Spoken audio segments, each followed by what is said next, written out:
നമസ്കാരം. മല്ലു ഫുട്ബോളിന്റെ മറ്റൊരു വീഡിയോയിലേക്ക് എല്ലാവർക്കും സ്വാഗതം.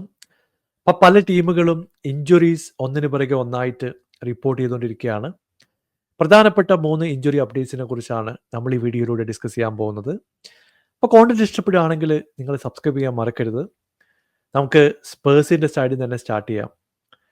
മാഞ്ചസ്റ്റർ സിറ്റിയൊക്കെ തോൽപ്പിച്ചുകൊണ്ട് ഒരു പോസിറ്റീവ് മൊമെന്റം വരുന്നു, ഒന്ന് പച്ച പിടിക്കാൻ പോകുന്നു എന്നുള്ള പ്രതീക്ഷയൊക്കെ ഉണ്ടായിരുന്നു. പക്ഷേ ഒരു മേജർ ഇഞ്ചുറി ബ്ലോ ആണ് സ്പേഴ്സിന്റെ സൈഡിൽ നിന്ന് നമ്മൾ കേൾക്കുന്നത്.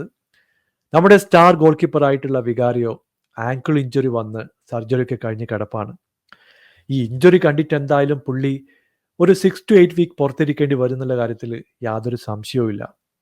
അപ്പോൾ ഹ്യൂഗോ ലോറിസ് പോയതിനു ശേഷം 17 മില്യൺ കൊടുത്തിട്ടാണ് വികാരിയെ നമ്മുടെ ടീമിലേക്ക് എത്തിച്ചത്. ആ സമയത്ത് വലിയ എക്സ്പെക്ടേഷനൊന്നും നമുക്ക് ഉണ്ടായിരുന്നില്ല. പക്ഷേ ആഞ്ച് പോസ്റ്റക്കോഗ്ലുവിന്റെ സിസ്റ്റത്തിൽ ഏറ്റവും നന്നായിട്ട് പെർഫോം ചെയ്തൊരു പ്ലെയറാണ് വികാരിയോ. ഇപ്പൊ കഴിഞ്ഞ കുറെ മത്സരങ്ങൾ നിങ്ങളിനെ നോക്കിക്കഴിഞ്ഞാൽ മനസ്സിലാവും, പുള്ളിയുടെ ഒരു ഇമ്പാക്റ്റ് എന്ന് പറയുന്നത് അതിഭീകരമാണ്.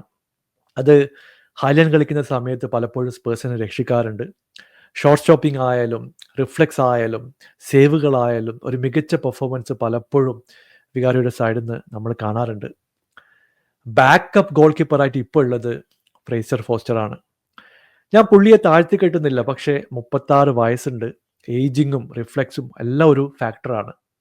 നമുക്കൊരിക്കലും വികാരിയുമായിട്ട് പുള്ളിയുടെ പെർഫോമൻസിനെ കമ്പയർ ചെയ്യാൻ പറ്റില്ല. മറ്റു പല ടീമുകൾക്കും ഒരു പ്രോപ്പർ ബാക്കപ്പ് ഗോൾ കീപ്പർ ഉള്ളപ്പോൾ നമ്മളിപ്പോൾ ഫ്രേസർ ഫോസ്റ്ററെ വെച്ചിട്ട് കളിക്കേണ്ട ഒരു ഗതികേടാണ്.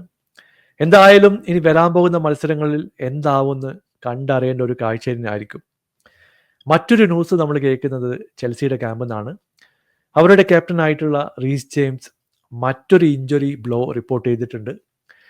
പുള്ളിയുടെ കരിയർ നോക്കിക്കഴിഞ്ഞിട്ടുണ്ടെങ്കിൽ അൺഫോർച്ചുനേറ്റ് ആയിട്ടുള്ള ഒന്നിനു പിറകെ ഒന്നായിട്ട് പല ഇഞ്ചുറികളും പുള്ളിക്ക് വന്നിട്ടുണ്ട്. ഇപ്പോൾ മറ്റൊരു ഹാംസ്ട്രിങ് ഇഞ്ചുറിയാണ് പൊട്ടൻഷ്യലി റിപ്പോർട്ട് ചെയ്തിട്ടുള്ളത്. സ്കാനിംഗ് ഒക്കെ കഴിഞ്ഞതിന് ശേഷം മാത്രമേ ആ ഇഞ്ചുറിയുടെ ഇന്റൻസിറ്റി നമുക്ക് മനസ്സിലാക്കാൻ സാധിക്കുകയുള്ളൂ. 24 വയസ്സിനുള്ളിൽ എത്ര ഇഞ്ചുറികളാണ് പുള്ളിക്ക് വന്നിട്ടുള്ളത്. നമുക്കറിയാം, one of the best right back ആണ് റീസ് ജെയിംസ് എന്നുള്ള കാര്യത്തിൽ ആർക്കും ഒരു തർക്കവും ഇല്ല. പക്ഷേ പുള്ളി ഇഞ്ചുറിക്ക് കഴിഞ്ഞ് തിരിച്ചു വന്ന് പതുക്കെ പെർഫോം ചെയ്ത് ഫോം പിക്കപ്പ് ചെയ്യുന്ന സമയത്ത് മറ്റൊരു ഇഞ്ചുറി പുള്ളിയെ ഹിറ്റ് ചെയ്യുന്നത് നമ്മൾ കണ്ടുകൊണ്ടിരിക്കുന്ന ഒരു കാഴ്ചയാണ്. ഇതിൻ്റെ ഇൻറ്റൻസിറ്റിയോ എത്ര ദിവസം പുറത്തിരിക്കേണ്ടി വരുമെന്നോ ഒന്നും നമുക്കറിയില്ല. ഇപ്പോൾ ഈ ന്യൂസ് പുള്ളിയെ സംബന്ധിച്ചിടത്തോളം വളരെ വളരെ നെഗറ്റീവ് തന്നെയാണ്.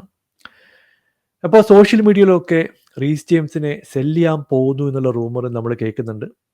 ഇപ്പോൾ ചെൽസി മാനേജ്മെൻറ്റ് സൈഡ് നോക്കിക്കഴിഞ്ഞിട്ടുണ്ടെങ്കിൽ പുള്ളിയെ സെല്ല് ചെയ്യുന്നതായിരിക്കും ഒരു പോസിറ്റീവായിട്ടുള്ള അറ്റംപ്റ്റ്. കാരണം പുള്ളിക്ക് ഒരു സീസണിൽ ഒരു പകുതി മത്സരങ്ങൾ പോലും കളിക്കാൻ പറ്റുന്നില്ല.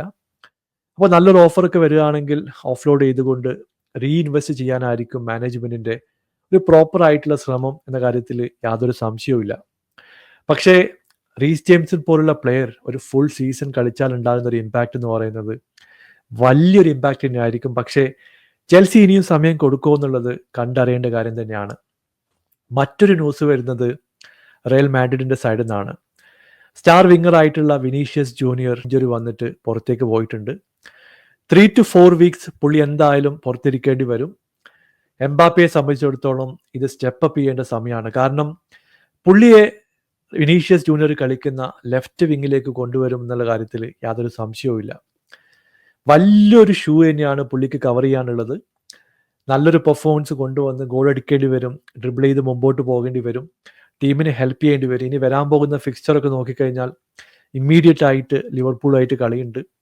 ഇപ്പോൾ ലീഗിലാണെങ്കിൽ ഒരുപാട് മത്സരങ്ങൾ പെൻഡിങ് ആണ്. ജിറോണ ആയിട്ടുള്ള കളി നടക്കാൻ പോകുന്നു, അറ്റ്ലാന്റി ആയിട്ട് കളി വരാൻ പോകുന്നു. ഇങ്ങനെ പലതരത്തിലുള്ള മത്സരങ്ങൾ ലൈനപ്പായിട്ട് നിൽപ്പുണ്ട്. ഈ മത്സരങ്ങൾ എംബാപ്പയ്ക്ക് പെർഫോം ചെയ്യേണ്ടത് വളരെ വളരെ ക്രൂഷ്യലാണ്. എന്തായാലും വിനീഷ്യസ് ജൂനിയറിന്റെ സ്പീഡും ഡ്രിബ്ലിംഗ് എബിലിറ്റീസും ഗോൾസും റയലിനെ കഴിഞ്ഞ കുറേ മത്സരങ്ങൾ ഹെൽപ്പ് ചെയ്തിട്ടുണ്ട്. ആ ഒരു ഇമ്പാക്റ്റ് എംബാപ്പയ്ക്ക് കൊണ്ടുവരാൻ സാധിക്കുമോ എന്ന് കണ്ടറിയേണ്ട സിറ്റുവേഷൻ ആണ്. എന്തായാലും കൂടുതൽ ഇഞ്ചുറി ന്യൂസുമായിട്ട് അടുത്ത വീഡിയോയിൽ കാണാം. നിങ്ങളുടെ അഭിപ്രായം താഴെ അറിയിക്കുക. പുതിയൊരു വീഡിയോയുമായി വീണ്ടും കാണാം. Thank you so much for watching. Bye for now.